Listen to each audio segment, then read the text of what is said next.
अस्सलामु अलैकुम वरहमतुल्लाहि वबरकातुहू।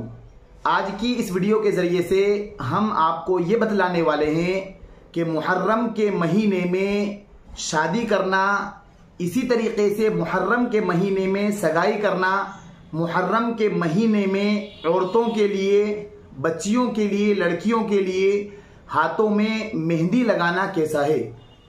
तो देखिए, मुहर्रम के महीने में शादी करना या ब्याह करना या निकाह करना या इसी तरीके से मंगनी करना, सगाई करना या सगाई की बात पहुंचाना, इसी तरीके से बच्चियों के लिए या औरतों के लिए अपने हाथों या पैरों में मेहंदी लगाना, ये दूसरे महीनों की तरह बिल्कुल जायज़ और दुरुस्त है। ऐसा कुरान और हदीस में कहीं पर भी नहीं है कि मुहर्रम का महीना ये गम का महीना है या मनहूस महीना है कि इस महीने में शादी करना या हाथों में मेहंदी लगाना ये जायज़ नहीं है। ऐसा किसी भी हदीस में नहीं है।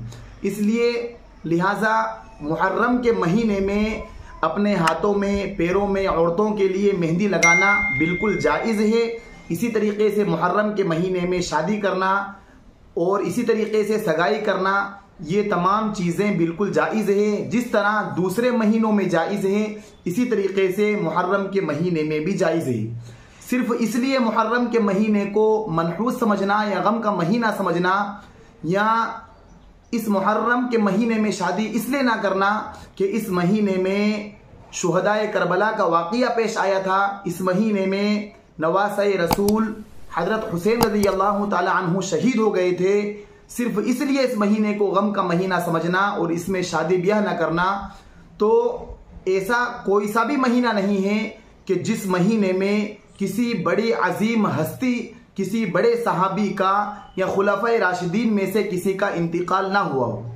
अगर सिर्फ यही समझकर हम ये फैसला कर लेंगे या सिर्फ हम ये सोचकर इस महीने में शादी ना करेंगे, इस महीने में अपने हाथों और पैरों में मेहंदी ना लगाएंगे कि इस महीने में वाक़िया करबला पेश आया था या इस महीने में हज़रत हुसैन रज़ियल्लाहु ताला अन्हु शहीद हो गए थे, तो ऐसा कोई सा भी महीना नहीं होगा कि जिसमें किसी बड़े अजीम हस्ती का इंतकाल ना हुआ हो।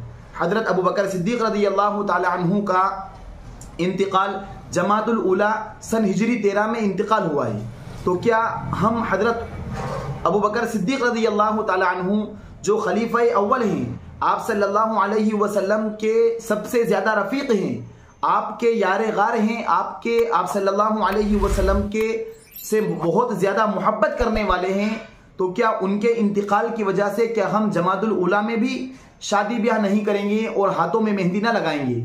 इसी तरीके से हज़रत उस्मान रज़ियल्लाहु ताला अन्हु को भी ज़िलहिज्जा में 13 ज़िलहिज्जा को या 12 ज़िलहिज्जा को शहीद कर दिया गया था। तो क्या हम ज़िलहिज्जा के महीने को भी गम का महीना समझेंगे और मनहूस समझकर या गम का महीना समझकर क्या हम उस महीने के अंदर भी शादी ब्याह नहीं करेंगे और क्या इस महीने के अंदर भी हम अपने हाथों में औरतों के लिए अपने हाथों और पैरों में मेहंदी नहीं लगाएंगे कि इस महीने में हज़रत उस्मान रज़ियल्लाहु ताला अन्हु जो खलीफा सालिस थे, तीसरे खलीफा थे, उनका इंतकाल हुआ था। और इसी तरीके से हज़रत अली रज़ियल्लाहु ताला अन्हु खुद जो हज़रत हुसैन रज़ियल्लाहु ताला अन्हु के वालिद मोहतरम हैं, उनका इंतकाल 21 रमज़ान को हुआ था। तो क्या हम रमज़ान के महीने को गम का महीना समझेंगे? क्या हम रमज़ानुल मुबारक के महीने को मनहूस महीना समझेंगे? तो लिहाजा हर महीने में किसी न किसी बड़े अजीम हस्ती का इंतकाल हुआ है, किसी न किसी बड़े अजीम शख्सियत का या किसी सहाबी का किसी न किसी महीने में, साल के किसी भी महीने में वो शहीद कर दिए गए हैं या इंतकाल हुआ है। तो लिहाजा सिर्फ मुहर्रम के महीने को इसलिए मनहूस समझना या मुहर्रम के महीने को इसलिए गम का साल समझना, गम का महीना समझना कि इसमें हज़रत हुसैन रज़ियल्लाहु ताला अन्हु की शहादत हुई थी, तो ये बेबातिल और बेबुनियाद बातें हैं। शरीयत में इस बात की कोई असल नहीं है। बल्कि हदीस की बाज़ रिवायत में तो ये भी आता है कि हज़रत अली रज़ियल्लाहु ताला अन्हु और हज़रत फ़ातिमा रज़ियल्लाहु ताला अन्हा का जो निकाह हुआ था वो मुहर्रम के महीने में सन हिजरी 2 में आपका निकाह हुआ है। तो लिहाजा मुहर्रम के महीने के अंदर ही हज़रत अली रज़ियल्लाहु ताला अन्हु और हज़रत फ़ातिमा रज़ियल्लाहु ताला अन्हा का निकाह हुआ है।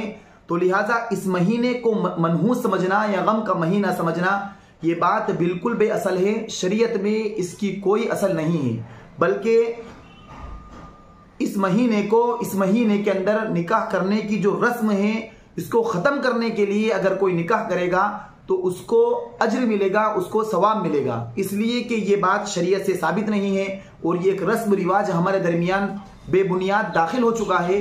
तो इस रस्म को ख़त्म करने के लिए अगर कोई मुहर्रम के महीने में शादी करेगा तो अल्लाह ताला उसे अज्र व सवाब अता फरमाएगा।